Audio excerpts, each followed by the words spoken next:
Shalom, shalom. First and foremost, I want to give all praises, glory, and honor to Yahweh Bahasham, Yahweh Shai Bahasham, Rachah Kwadash. Double honors to the apostles and elders of Great Millstone. Salutations, much love and respect to you, Akim, out there pushing this word out in truth and sincerity. Now, this lesson is going to be dealing with this video that the elder Manatazak Zakba from South Carolina put out. And it's dealing with a comment that a brother sent to him, and I didn't know about this comment until this video came out. Okay, and it's dealing with the fact that the brother stutters. Okay, which me myself at the beginning of this video, you could already see that I was stuttering a bit. My words were not super smooth, and that's the condition of the battle. Okay, and every brother has his condition. Every brother has his walk. Me personally, when I first came into this truth, I was very, very nervous to step out and go on the highways and the byways, especially since I had to do it by myself. And I was actually waiting and hoping that a brother would come and, with the same spirit as me, same mind as me, and do the work with me. But the Lord wanted me to step out there on faith. And I did step out there on faith. And the Wadi Al Bashimi, I was shy for that. And, I was shaking the first time I went out. And Eve, right, the so-called black woman, she was like one of the main people that was out there laughing, pointing at me, and it was excessive. It was excessive, but and those were that's one of the things I didn't like, but that's just something you have to deal with in this truth. Now, let me get 1 Corinthians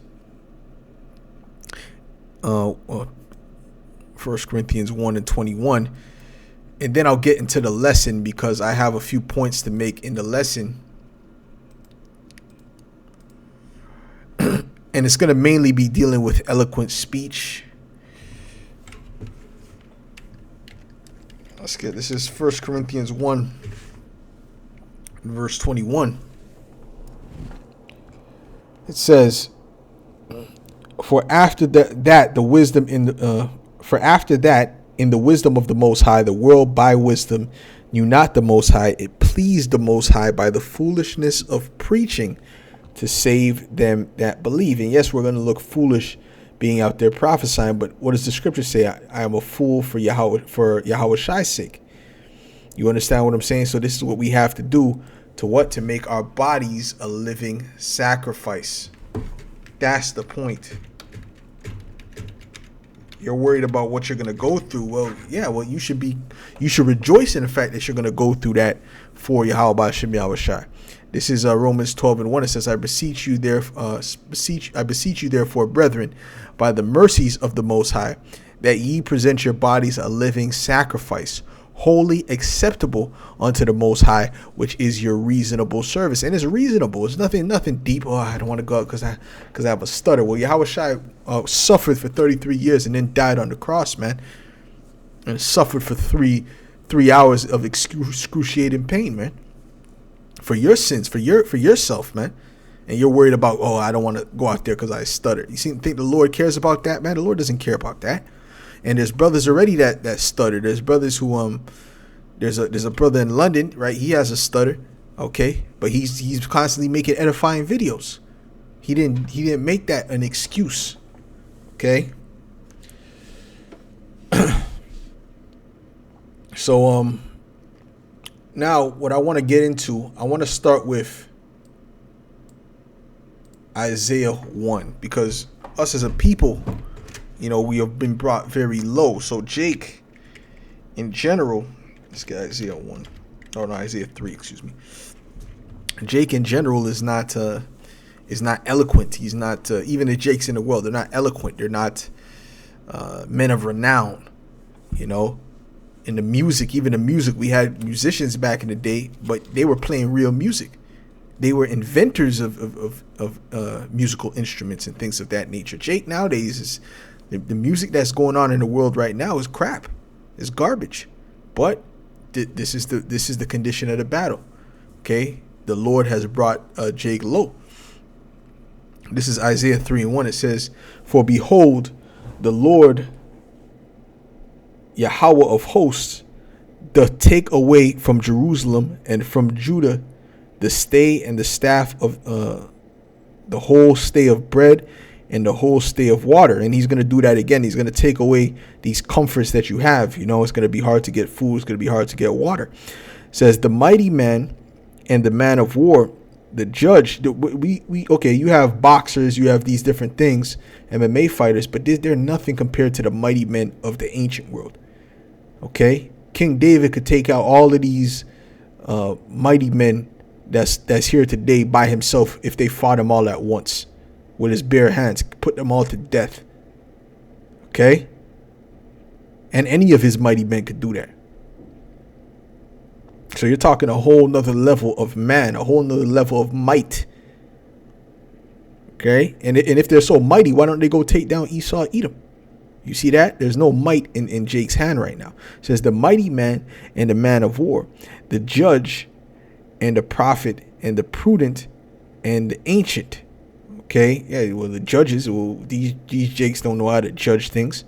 These Jakes don't know how to judge spirits or your character. Okay, they can't even judge the fact that that Just Pearly Things girl is an Edomite. They don't even understand that. They're not prudent. They're not prudent. What's the saying? You want to hide something from Jake, you put it in a book. So they're not prudent. Okay. It says the captain of 50 and the honorable man and the counselor and the cunning artificer and the eloquent orator. Okay, now let's look up this word eloquent. Okay, because none of the brothers are really eloquent orators. You have some brothers that speak more eloquent than others, but really they're not even eloquent. That's not eloquence. That's not on a level. Okay, trust me. Compared to the level that we used to be on, well, all you have to do is read the scriptures. The scriptures is written in a poetic, eloquent manner. You know, the prayers that are written in the scriptures is an eloquent matter. You know, give us this day our daily bread. You know what I'm saying? Forgive us our debts, you know, as we forgive our debtors, so on and so forth. That's eloquence right there. Way more eloquent than how we speak today. So when you set up those prayers, you try to be eloquent like that, and you sound silly. That's why you just got to speak in the way that you're used to speaking in this world now. Okay, because I've tried that before. Tried to set up an eloquent prayer. I'm just like, I'm just gonna set up a regular prayer, man. Lord don't really care about that. Okay, it says eloquence. It says understanding, consider, prudent, perceive, regard, discern, instruct, to discern, understanding, to understand, consider, to perceive, discern, understand, to observe, mark, discerning, intelligence, discreet, have understanding. You know, it's a person who speaks with high level intelligence, you know, a particular way of speaking, you know, that shows intelligence, you know, and it's not the intelligence in the way that Esau speaks, because he really just speaks in circles. It says to cause, to understand, give understanding, teach, to show oneself discerning and attentive, consider diligently, to teach, instruct, prudent, regard. Yeah, so that's it. Okay, and the word would be bayan. Okay, so he's taken away the eloquent orator. Now let's look up the word eloquent actually in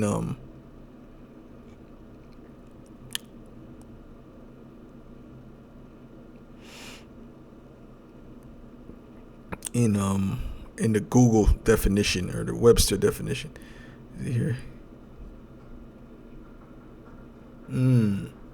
Okay, so here it says, hold on. Right here it says that it means, it says to separate, to distinguish, to separate, right? To stand apart, to be separate, right? So it's like a person who speaks, you know, not like an average person.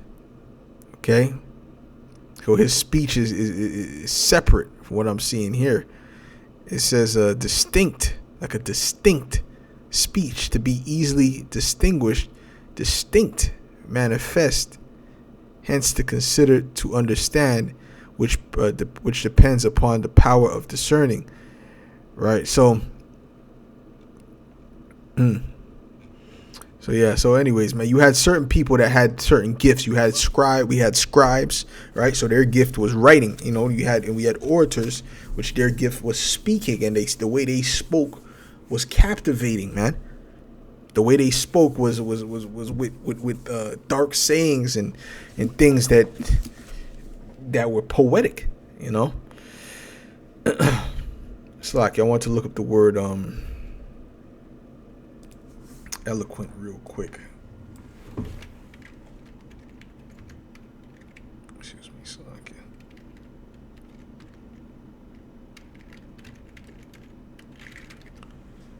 Eloquent. Salakia. This thing is in the way. Let's do this.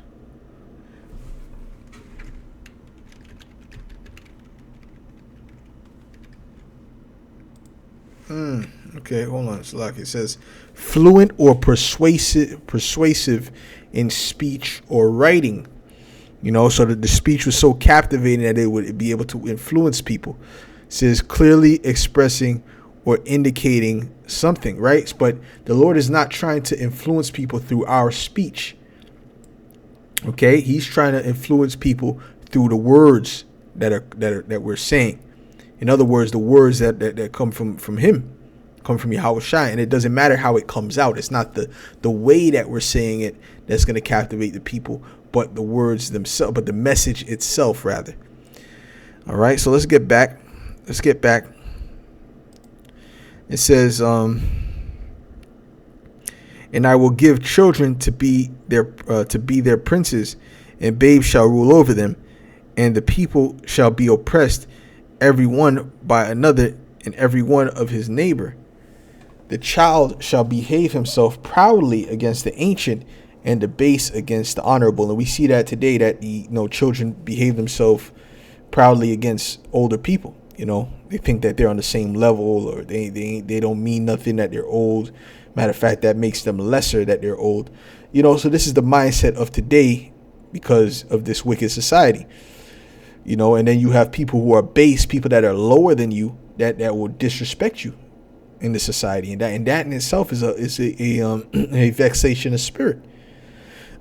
That's why the scriptures say, oppression maketh a wise man mad, because the more we get this understanding and this knowledge, the more it irritates you and it gets you upset. But when you go down further, it tells you how the Lord destroyed us in different ways, and He also destroyed our women, and that's why it says the woman would have a scab and baldness on top of the head, which we see that with the Southern Kingdom, so-called black woman. And then we have instead of a girdle, a rent. You know what I mean? In other words, they're out of shape. So all these things, all these curses have been put upon our people to take away the glory from Israel. The glory that we once had has been taken away. Okay, and when is it going to be given back? In the kingdom, starting with the elect. So let's get let me get Exodus real quick. Just to show you what Moses said, because you're not the only one that does not have eloquent speech. Okay, Moses said that, and that was pursuant to the Hebrew, because he wasn't even, he was being raised up around the Egyptians, man. This is Exodus 4:10. It says, and Moses said unto Yahweh, O my Lord, I am not eloquent, neither heretofore, nor since thou hast spoken unto thy servant, but I am slow of speech and of a slow tongue. And Yahweh said unto him, who hath made man's mouth, or who maketh the dumb or deaf, or the seeing, or the blind? Have not I Yahweh? Now therefore go, and I will be with thy mouth, and teach thee what thou shalt say. You see, so it's the Lord that puts a spirit on us to say what we say, man. And for it to fulfill His purpose. He wants it to go out the way it goes out, for His purpose, not for our purpose. Oh, I didn't like the way I sounded there. It's not about what you like. It's about what the Lord likes, about what the Lord wanted to be put out at that particular time, man. And some people will be turned off by the fact that we're not eloquent, Well, that's good. The Lord wants them to be turned off because they're not of the elect. It's as simple as that. So anyways, I wanted to get into Zechariah. But matter of fact, before I get that, since I said that, let's get this. Let's get Isaiah 6 and 9. This is Isaiah 6 and verse 9. It says, and he said, go and tell this people, hear ye indeed, but understand not, and see ye indeed, but perceive not. Make the heart of this people fat, and make their ears heavy, and shut their eyes, lest they see with their eyes, and hear with their ears, and understand with their heart, and convert and be healed. So the Lord made their eyes, their heart fat. He made their eyes heavy, right? So that they can't see. That's why he wants it to go out the way he wants it to go out. It's not about what we want. It's about how he wants it to go out. And who can't get it? Well, they're just not of the elect. And who could receive it? Who can receive it, regardless of how it comes out, then, most likely they're of the elect. There's a good chance they're of the elect. So I know sometimes brothers be speaking, even us, sometimes would be even now, me, this happens sometimes. Sometimes you feel a way, you're speaking and you might say something or you might stumble or whatever the case may be, or it might be taking long for a brother to get a precept and someone will leave and kind of like, okay, well, damn, but at the end of the day, it doesn't matter, but then I have to catch myself and say, it don't matter. He's just not of the elect, He's just not of the elect, because you start to feel like it's your fault. It's not our fault. It's the Lord that set it up for that guy, that individual to leave because of whatever reason. Okay. So Salaki, let's get back to I want to get Zechariah 11 in verse 7. All right. This is Zechariah 11 in verse. Matter of fact, I'll start at verse 6. It says, for I will no more pity the inhabitants of the land, saith Yahweh. But lo, I will deliver the men, every one into his neighbor's hand, and into the hand of his king, and they shall smite the land, and out of their hand I will not deliver them. And I will feed the flock of the slaughter, even you, O poor of the flock. And I took unto me 2 staves, right? And that's speaking about you Israelites, okay? It says, you're the flock of the slaughter. It says, and I took unto me 2 staves, the one I call beauty, right? And the other I call bands, and I fed the flock. Now, the beauty represents our righteousness before Yahweh B'Shem Yahushai, the fact that we were holy, and the bands represents the union between the two kingdoms. The Lord has broken both of those things. He's broken the unity between the tribes, and he has broken our righteousness. But now we're at the point where slowly but surely we're coming back together, and we're coming back into our holiness, through this word, through the Holy Spirit. Okay? But we're still not at the level we were back then, because back then what came with the beauty was, the eloquent orators, the mighty men, the different inventors, and we were on a high level, man. On a high level. There was many wealthy amongst us. Okay? It said 3 shepherds also I cut off in 1 month, and my soul. Well, that's it. That's dealing with the leaders of Israel. So anyway, so that's it. So at the end of the day, that was the point. I was dealing with the beauty and the bands. Well, actually, no. Let me jump down to I'll start at verse. I'll jump back at verse 9. It says, "Then said I, will not feed you that dieth, let it die, and that is to be cut off, let it be cut off, and let the rest eat everyone the flesh of another." Right. So the Lord took that hedge from us, and that's what caused us to fall at such a rate. It's the same thing with the when he speaks about the how he dressed his vineyard. He put he put the choice vines, and he put a border around it, so on and so forth. It's the same concept. This was dealing with the Israelites, but since we went off, the Lord took that hedge from us. It says, and I took my staff, even beauty, right? And he took our righteousness from us and cut it asunder, and that I might break my covenant, which I had made with all the people. And it was broken in that day. And so the poor of the flock that waited upon me knew that it was the word of Yahweh. And I said unto them, if ye think, Salaki. And I said unto them, if ye think good, give me my price, and if not, forbear. So they weighed for my price 30 pieces of silver. And the Lord said unto me, cast it unto the potter, a goodly price that I was priced at of him.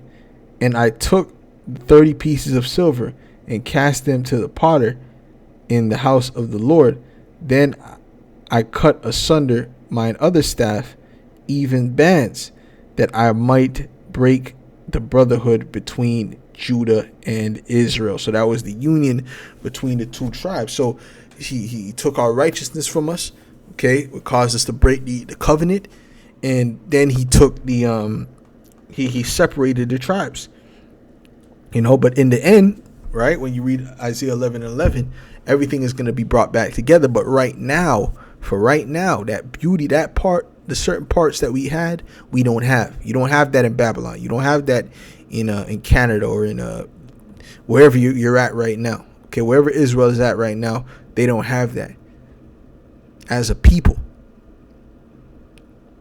So the Lord is not expecting us to go out there with eloquent speech. He's expecting us to go out there and make our bodies a living sacrifice. Point blank, period, man. Point blank, period. We're going to be the perfection of beauty again in the kingdom. Now we're not. The Lord has removed that title from us. And all of that comes with being the perfection of beauty. Just the fact of the state of our women is enough sign that we're not in our kingdom. We're not in a good state, man. This is Psalms 50:1. It says, the mighty power, even Yahweh, hath spoken, and called the earth from the rising of the sun unto the going down thereof. Out of Zion, the perfection of beauty, the Most High hath shined. Our power shall come and shall not keep silence. A fire shall devour before him, and it shall be very tempestuous round about him. He shall call to the heavens from above, and the earth, that he may judge his people. All right, and we're coming to the point where the Lord is getting ready to judge, and he's going to ultimately deliver the kingdom into the hands of Israel. All right, but for right now, we're in Lamentation 2:15, man. Lamentation 2:15, and these heathens are looking at us sideways, man. This is Lamentation 2 and verse this is Lamentation 2, start at verse 14. It says, thy prophets have seen vain and foolish things for thee, and they have not discovered thy iniquity, to turn away thy captivity, but have seen for thee false burdens and causes of banishment. All that pass by clap their hands at thee. They hiss and wag their head at the daughter of Jerusalem. Right? When you see daughters, it's speaking about usually the women of Israel. But when it says daughter of Jerusalem or daughter of Israel, it's speaking about the men. Okay? It says, saying, is this the city that men call the perfection of beauty? The joy of the whole earth. It's like, look at these guys. Look at what they used to be, and look at what they are now. Okay, all thine enemies have opened their mouth against thee. They hiss and gnash their teeth. They say, we have swallowed her up. Certainly, this is the day that we look for. We have found, we have seen it. Well, now we're at the time where the day which we look for is getting ready to come. Okay, and these heathen are going to be brought low. So anyway, so yeah, so the Lord took away the eloquent orators. That was the point. So we're not meant to be eloquent orators. Me myself, I'm not an eloquent orator, and I stutter from time to time, and mix up my words and whatever the case may be. But there's nothing wrong with that. The Lord accepts the sacrifice if it's done in sincerity and in truth. Okay. So with that, Lord's willing, this was edifying to the elect, and I'll say shalom.